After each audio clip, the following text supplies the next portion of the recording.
दिनों में अपने सहयोगियों औद्योगिक विकास के मंत्री श्री सतीश महाना,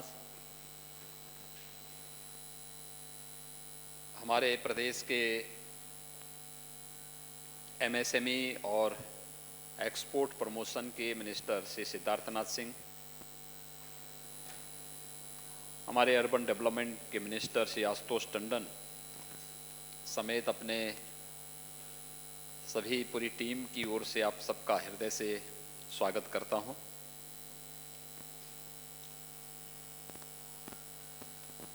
इस कोविड-19 के कालखंड में भी आप सब मेरी इस वीसी में इतनी भारी संख्या में आए हैं, हृदय से आप सबको मैं बहुत बहुत धन्यवाद देता हूं। मित्रों, मेरा यहाँ पर आगमन विशुद्ध रूप से उत्तर प्रदेश की जनता की बेहतर सुविधाओं को बढ़ाने की दिशा से ही मैं यहाँ पर अपने सहयोगियों के साथ आया।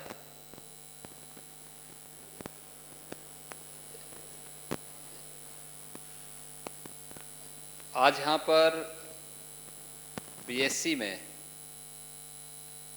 उत्तर भारत की पहली म्युनिसिपल कॉरपोरेशन यानी उत्तर प्रदेश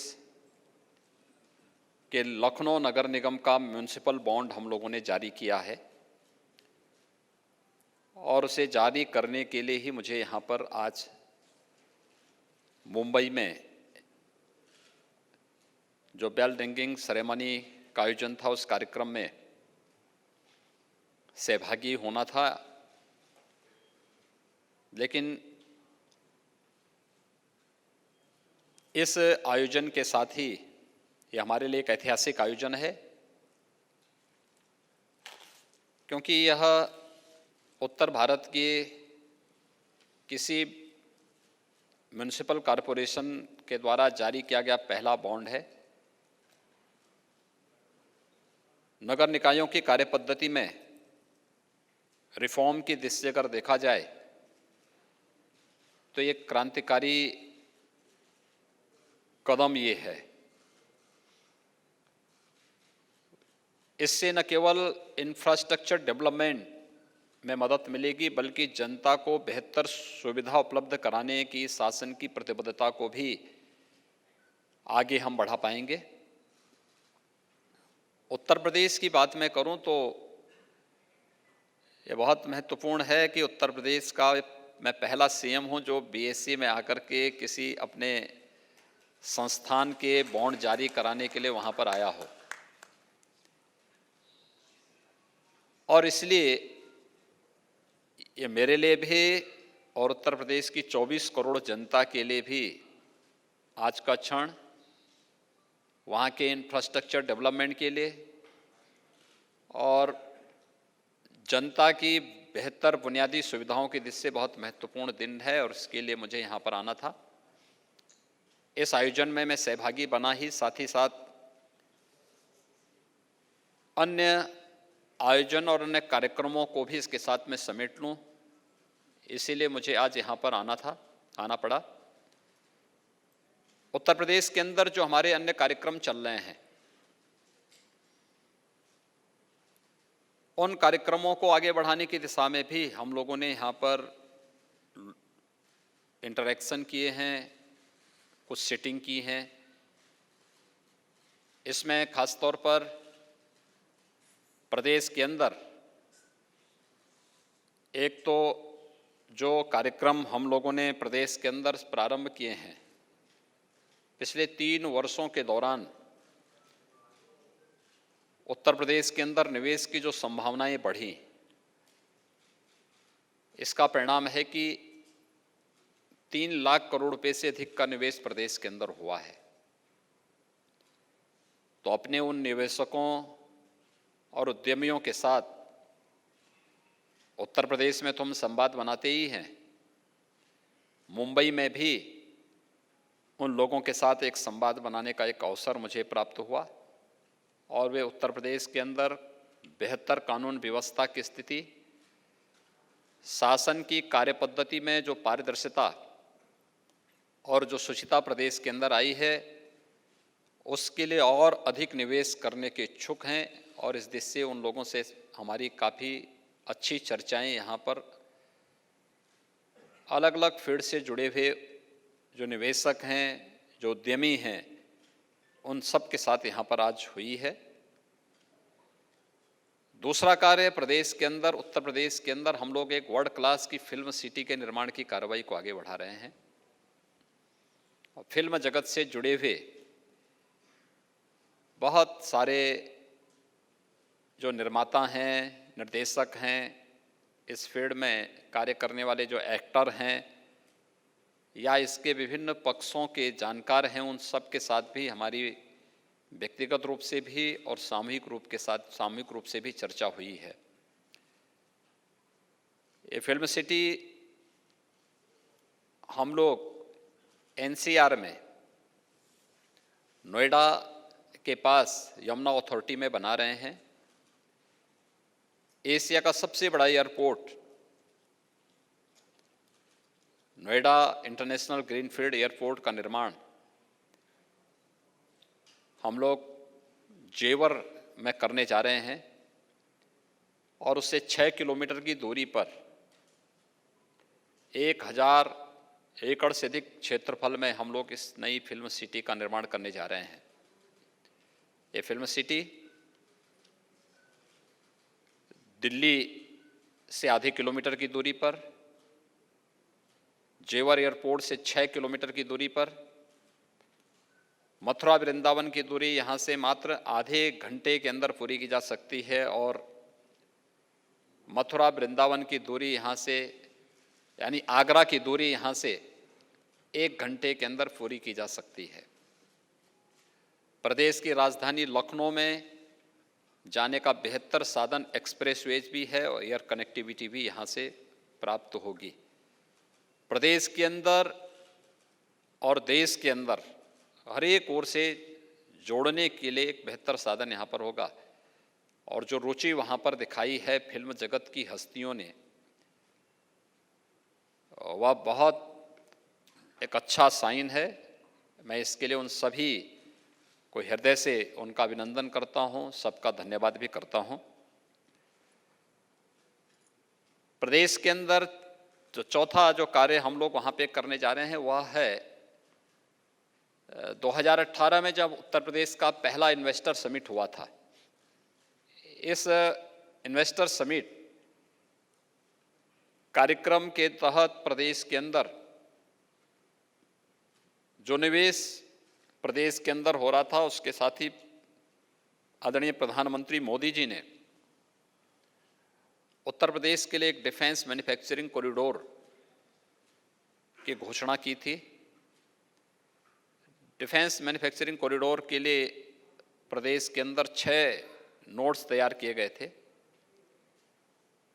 इसमें अलीगढ़, आगरा, कानपुर, लखनऊ, झांसी और चित्रकूट, इन सब को लेकर के हम लोग डिफेंस कॉरिडोर के निर्माण की कार्रवाई को आगे बढ़ा रहे हैं। यहाँ पर उत्तर प्रदेश के अंदर डिफेंस कॉरिडोर के क्षेत्र में व्यापक संभावनाएं हैं क्योंकि हमारे पास वहाँ पे टेक्नोलॉजी के भी और नॉलेज के भी बेहतर पार्टनर के रूप में आईआईटी कानपुर है, आईआईटी बीएचयू है और भी हमारे पास वर्ल्ड क्लास इंस्टीट्यूशंस पहले से ही हमारे पास वहाँ पे मौजूद हैं। एमएसएमई सेक्टर में अगर आप देखेंगे तो देश का सबसे बड़ा एमएसएमई की जो यूनिट्स हैं वो यूपी के पास मौजूद हैं और कोरोना कालखंड के दौरान हम लोगों ने प्रदेश के अंदर 10.5 लाख से अधिक एमएसएमई यूनिट को बैंकों के साथ सीधे जोड़ने में सफलता प्राप्त की, रोजगार की व्यापक संभावनाओं को आगे बढ़ाया।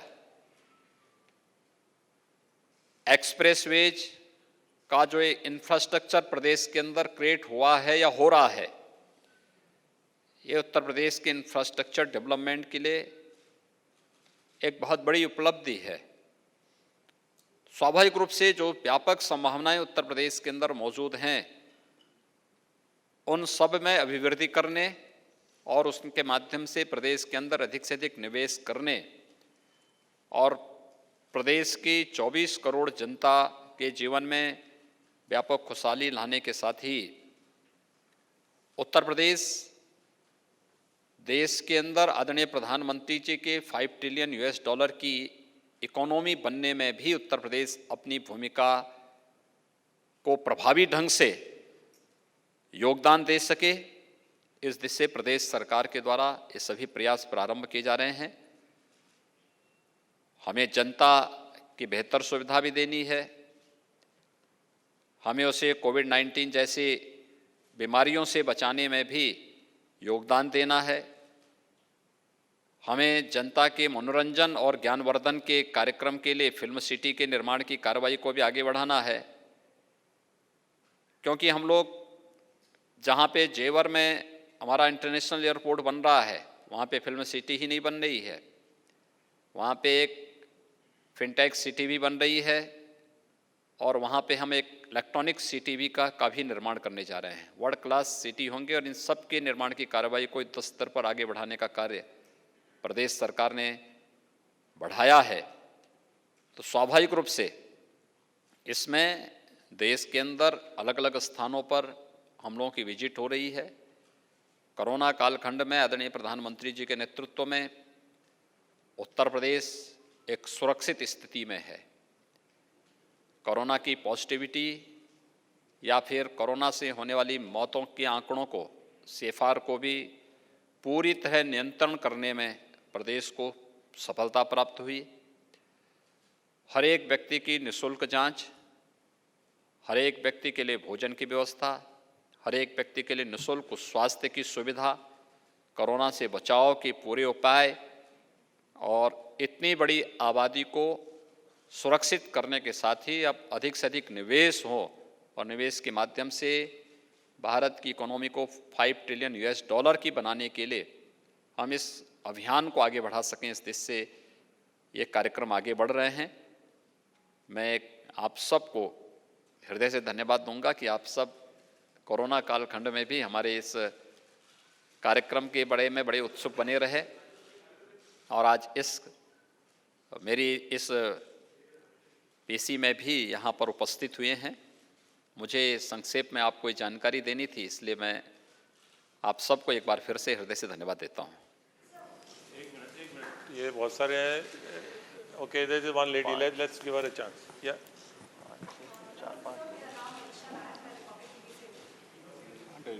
बोलिए, माइक।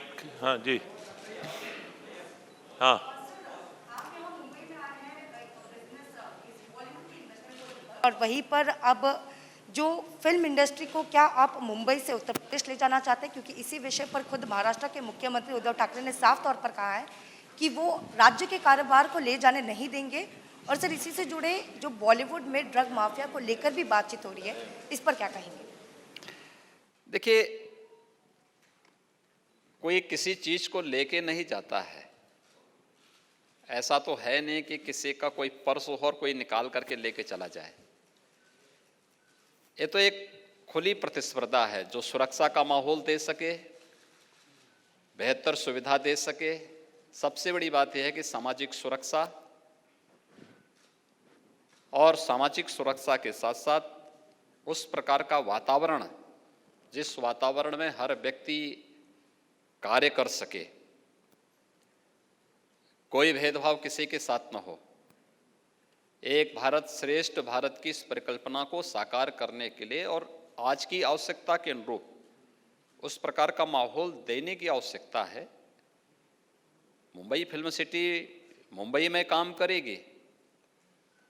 उत्तर प्रदेश के अंदर नए माहौल के अनुरूप, नई आवश्यकता के अनुरूप नई फिल्म सिटी के निर्माण की कार्रवाई हो रही है।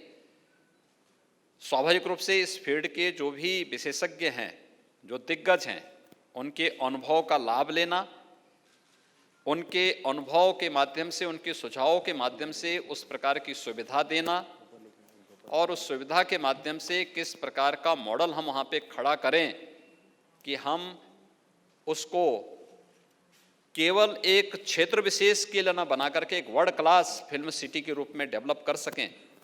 इस दिशा से फिल्म जगत से जुड़ी हुई विभूतियों के साथ मैंने बातचीत की है, उस संवाद को आगे बढ़ाया है। ना हम लोग किसी के निवेश को झटक रहे हैं, न किसी के विकास को बाधित कर रहे हैं। हम लोग विशुद्ध रूप से, हम सब का उद्देश्य एक ही है, भारत की इकोनॉमी दुनिया की सबसे मजबूत इकोनॉमी के रूप में डेवलप हो। प्रधानमंत्री मोदी जी के उस प्रयास में हर राज्य अपना अपना योगदान दे रहा है। उत्तर प्रदेश अपना योगदान उस रूप में देने की कार्रवाई को आगे बढ़ा रहा है और उसी इकोनॉमी की दिशा से निवेशकों को आकर्षित करने, ये कोई पिक एंड चूज नहीं है। सरकार ने अपनी सेक्टोरियल पॉलिसीज़ बनाई हैं, उन पॉलिसीज़ को ध्यान में रख करके ही कोई निवेशक निवेश करता है। इसके लिए लैंड बैंक चाहिए, इसके लिए पॉलिसी चाहिए, इसके लिए सुरक्षा का माहौल चाहिए, इसके लिए सरकार की नीयत भी साफ हो। ये भी बहुत इस पर निर्भर करता है, क्योंकि विश्वास महत्वपूर्ण होता है, सरकार की स्टेबिलिटी भी महत्वपूर्ण होती है। बहुत सारे फैक्टर होते हैं जिसमें निवेश की संभावनाएं आगे बढ़ती हैं। इन सभी चीज़ों को लेकर के सरकार अपने कार्यक्रम को आगे बढ़ा रही है और इसलिए मैं आया था तो मैंने कहा म्यूनिसिपल बॉन्ड के बहाने सभी कार्यक्रमों को हम लोग आगे बढ़ा रहे हैं। योगी जी यहाँ से योगी जी मैं दिनेश मौर्य। अरे एक मिनट, एक ऐसे सब बोलेंगे तो कुछ सुना ही नहीं देगा। चलेंगे सर, एक ले लीजिए, एक सवाल यहाँ से योगी जी मैं दिनेश मौर्य बोल रहा हूँ इंडिया टीवी से। कहाँ से बोल रहे हैं? योगी जी 2 सवाल है। संजय राउत ने आज कहा है कि आप भले ही आए लेकिन इसके पहले उत्तर प्रदेश में फिल्म सिटी की क्या हालत है, इस बारे में जरूर विचार करें। और 100 वर्षों का इतिहास मुंबई की फिल्म सिटी का है, ऐसे ही कोई इसे छीन कर नहीं ले जा सकता। हम किसी चीज को लेने कहाँ आए भाई, हम लोग तो नया बना रहे हैं, इसमें आप इतने चिंतित क्यों हो रहे हैं? हम लोग तो नई चीज दे रहे हैं लोगों को और वर्ल्ड क्लास का इंफ्रास्ट्रक्चर दे रहे हैं हर व्यक्ति को। इसलिए हर व्यक्ति को बड़ा बनना पड़ेगा, बड़ी सोच पैदा करनी पड़ेगी और बेहतर सुविधाएं देनी पड़ेगी। जो दे पाएगा लोग वहां जाएंगे। उत्तर प्रदेश इसके लिए तैयार है।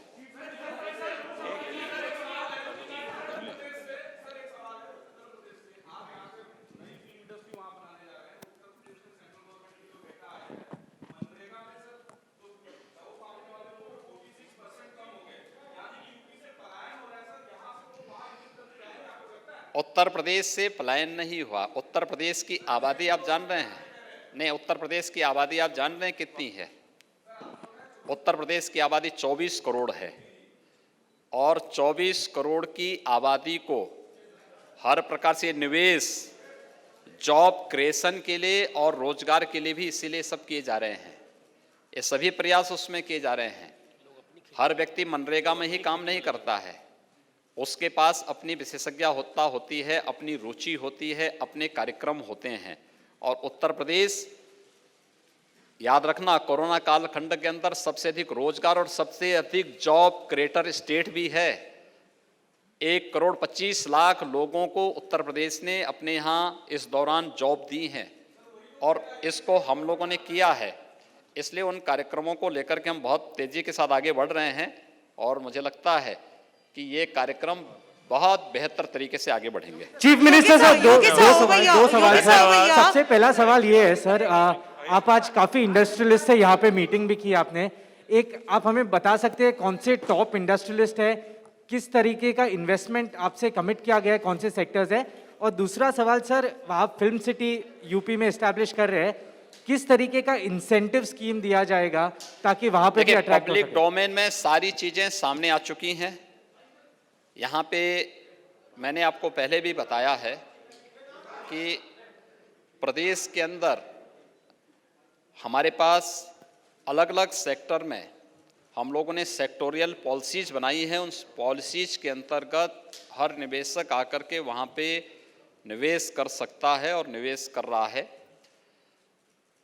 यहाँ पर हम लोगों ने जिन निवेशकों ने प्रदेश के अंदर पहले से निवेश किया है उन सभी निवेशकों के साथ मेरा एक तो यहाँ पे संवाद था, दूसरा डिफेंस मैन्युफैक्चरिंग कॉरिडोर में जो लोग वहाँ पे निवेश कर रहे हैं या निवेश करने के इच्छुक हैं, जिसमें अडानी डिफेंस है, एल&टी डिफेंस है, महिंद्रा डिफेंस है, हिंदुजा है, सीमेंस है, इन सभी अन्य जो इस प्रकार के स्टेक होल्डर्स थे, इन सभी लोगों के साथ भी हमारी यहाँ पे बैठक थी और उनके साथ जो इंटरेक्शन हुआ है, उनके जो सुझाव थे, उन पर भी चर्चाएं आगे बढ़ी। फिल्म सिटी के लिए भी क्या आवश्यकताएं हैं, लोगों की आज की ज़रूरतें क्या हैं, इन ज़रूरतों को आगे बढ़ाने की दिशा में भी हम लोगों ने प्रयास प्रारंभ किया है। तो ये सारी चीज़ें एक साथ आगे बढ़ रही हैं और हमारे लिए देश के अंदर सबसे अधिक म्यूनिसिपल कॉरपोरेशन उत्तर प्रदेश के अंदर हैं। 700 के आसपास हमारे पास अर्बन बॉडीज हैं। लगभग 8 करोड़ की आबादी हमारी अर्बन बॉडीज में निवास करती है। उनकी बेहतर सुविधाएं और बेहतर इंफ्रास्ट्रक्चर के लिए जो प्रयास शासन स्तर पर होने चाहिए, उसमें उत्तर भारत का पहला म्यूनिसिपल कॉरपोरेशन लखनऊ बना है, जिसने बॉन्ड जारी किए हैं। तो ये एक साथ एक प्रक्रिया, क्योंकि लखनऊ के बाद गाजियाबाद, गाजियाबाद के बाद फिर हम अन्य म्यूनिसिपल कॉरपोरेशन को इस दिशा में आगे बढ़ने के लिए प्रेरित करेंगे, जिससे न केवल म्यूनिसिपल कॉरपोरेशन की कार्यपद्धति में शुचिता और पारदर्शिता दिखे, बल्कि वित्तीय अनुशासन का एक भाव भी हर कॉरपोरेशन के अंदर पैदा हो और एक स्वस्थ प्रतिस्पर्धा आगे बढ़ सके। ये इसके पीछे की मंशा है और उसी कार्यक्रम को आगे बढ़ाने की दिशा में कि हम बेहतर सुविधा, इंफ्रास्ट्रक्चर और अन्य कार्यक्रमों को आगे बढ़ाने की कार्रवाई। धन्यवाद जी। Thank you.